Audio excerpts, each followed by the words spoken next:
அரசு ஊழியர்களின் பழைய ஓய்வூதியம் தொடர்பாக நாளை முதலமைச்சர் முக்கிய அறிவிப்பு வெளியிடுகிறார். அமைச்சர்களுடன் பேச்சுவார்த்தையில் ஈடுபட்ட போட்டோ ஜியோ சங்க நிர்வாகிகள் தகவல். சம வேலைக்கு சம ஊதியம் வழங்க கோரி சென்னையில் இடைநிலை ஆசிரியர் சங்கத்தினர் 8வது நாளாக போராட்டம். ஆட்சியர் அலுவலகத்தை முற்றுகையிட்டதால் காவல்துறை கைது நடவடிக்கை.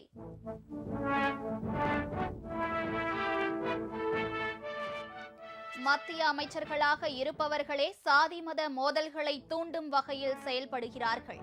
திருச்சியில் வைகோவின் நடைபயணத்தை துவக்கி வைத்த முதல்வர் ஸ்டாலின் விமர்சனம்.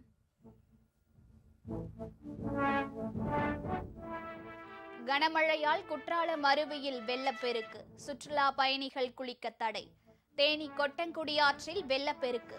நீலகிரி மாவட்டத்தில் நிலச்சரிவால் மலை ரயில் சேவை ரத்து.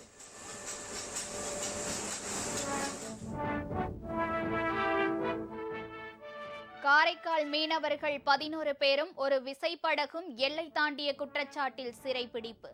இலங்கை கடற்படையின் அத்துமீறலால் மீனவ மக்கள் வேதனை.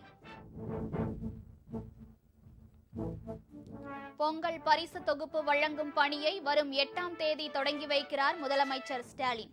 ரொக்க பணம் வழங்குவது குறித்து தகவல் இல்லை.